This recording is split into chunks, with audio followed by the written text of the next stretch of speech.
உயர்ந்து பார்க்கும் அளவிற்கு ஒரு மிகப்பெரிய மாநாட்டை நடத்தி காட்டினார். அதன் வரிசையில் இன்று தலைவர் தளபதி அவர்கள் தமிழக வெற்றிக் கழகத்தின் நிர்வாகிகள் உட்கட்டமைப்பு வேலைகள் சிறப்பாக நடைபெற்று வந்து கொண்டிருக்கிறது. கடந்த சில ஒரு வாரங்களாகவே மாவட்ட செயலாளர்கள் மற்றும் மாநில பொறுப்பில் உள்ள நிர்வாகிகளை அறிவித்துக் கொண்டிருக்கிறார். இன்னும் சில காலங்களில் இந்த உட்கட்டமைப்பு வேலைகள் ஒரு நகர, ஒன்றிய, ஊராட்சி, கிளை, வார்டுகளில் ஒவ்வொருவருக்கும் ஒரு நிர்வாகத்தின் அடிப்படையில் அனைவருக்கும் பொறுப்பு அறிவித்து அதன் அடுத்தபடியாக தலைவர் அவர்கள் கரூர் மட்டுமல்ல அனைத்து பகுதிகளிலும் சுற்றுப்பயணம் மேற்கொள்ள இருக்கிறார். தலைவரின் சூறாவளி சுற்றுப்பயணத்திற்கு அடுத்தபடியாக தமிழக மக்கள் இன்னும் பல மக்களும் தலைவருடன் ஒன்றிணைந்து 2026 தளபதி அவர்களை முதலமைச்சர் என்ற அரியணை ஏற்றி அமர வைக்கும் வரை நாங்கள் மட்டுமல்ல தமிழக மக்கள் இதற்கு எதிர்பார்ப்புடன் காத்துக் கொண்டிருக்கிறார்கள். இன்னும் ஒரே ஆண்டு காலம் இருக்கிற 2020 தேர்தலுக்கு அடுத்த பிப்ரவரி 2 அதற்கு அடுத்தபடியாக தலைவர் அவர்களை முதலமைச்சராக இந்த தமிழகம் எதிர்நோக்கி பார்க்கும் என்பதை இங்கு பெருமையுடன் கூறிக்கொண்டு வாய்ப்புக்கு நன்றி கூறி விடைபெறுகிறேன். நன்றி, வணக்கம். எல்லா ஊருக்கும் வராருங்க, மாவட்ட தலைநகருக்கு வராரு, எல்லா தொகுதிக்கும் வராரு. அதான் உட்கட்டமைப்பு வேலை போய்கிட்டு இருக்கு. அதெல்லாம் முடிச்சதுக்கப்புறம் அவங்க தலைமை கழகத்துலேருந்து அறிவிப்பாங்க. எல்லா ஊருக்குமே வருவாங்க.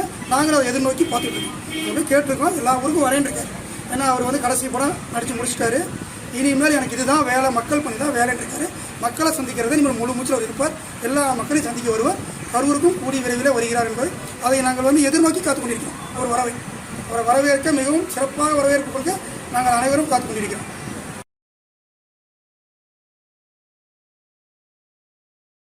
தமிழக வெற்றிக் கழக தலைவர் விஜய் விரைவில் தமிழகம் முழுவதும் சுற்றுப்பயணம் மேற்கொள்ள உள்ளதாக கரூர் மேற்கு மாவட்ட செயலாளர் தெரிவித்திருக்கிறார். கரூர் மாவட்டம் முழுவதும் இன்று தமிழக வெற்றிக் கழகத்தின் தலைவர் விஜய் உத்தரவின் பேரில் கட்சியின் 2ஆம் ஆண்டு துவக்க விழாவை முன்னிட்டு பல்வேறு இடங்கள்ல நலத்திட்ட உதவிகள், கட்சி அலுவலகம் திறப்பு விழா, பொதுமக்களுக்கு அன்னதானம் வழங்கும் விழா உள்ளிட்ட பல்வேறு நிகழ்ச்சிகள் நடைபெற்றிருக்கிறது. அதன் ஒரு பகுதியாக கரூர் மாவட்டம் அரவக்குறிச்சியில் கட்சி கிளை அலுவலகம் தொகுதி பொறுப்பாளர் சதீஷ் ஏற்பாட்டில் நடைபெற்றது. புதிய அலுவலகத்தை கரூர் மேற்கு மாவட்ட செயலாளர் மதியழகன் ரிப்பன் வெட்டி திறந்து வைத்தார். பொதுமக்களுக்கு இனிப்புகள் மற்றும் அன்னதானம் வழங்கப்பட்டது. இதுல 200க்கும் மேற்பட்ட தமிழக வெற்றிக் கழக நிர்வாகிகள் கலந்து கொண்டார்கள். இதன் பிறகு செய்தியாளர்களை சந்தித்து மேற்கு மாவட்ட செயலாளர் மதியழகன் பேசினார். அனைவருக்கும் வணக்கம். பிப்ரவரி 2 தமிழக வெற்றிக் கழகத்தின் 1ஆம் ஆண்டு முடிவு 2ஆம் ஆண்டில் வெற்றிகரமாக அடியெடுத்து வைக்கும் இந்த நன்னாளில்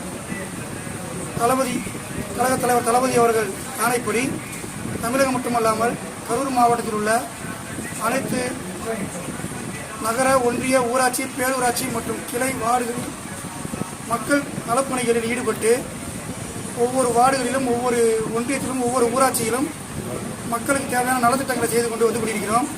இந்த ஓராண்டு காலத்தில் தலைவர் அவர்கள் கட்சி ஆரம்பித்து முதலில் உறுப்பினர் சேர்க்கை ஆரம்பித்த ஒரு மணி நேரத்திலேயே கிட்டத்தட்ட 50 லட்சத்துக்கு மேல உறுப்பினர்கள் சேரப்பட்டு இன்று 2 கோடி நெருங்கிக் கொண்டிருக்கும் காலகட்டத்தில் அதற்கு அடுத்தபடியாக இந்த வெற்றி கொடி அறிவிப்பு விழாவை நடத்தினார். அதற்கு அடுத்தபடியாக தமிழ்நாடு மட்டுமல்ல, இந்தியா மட்டுமல்ல, உலகமே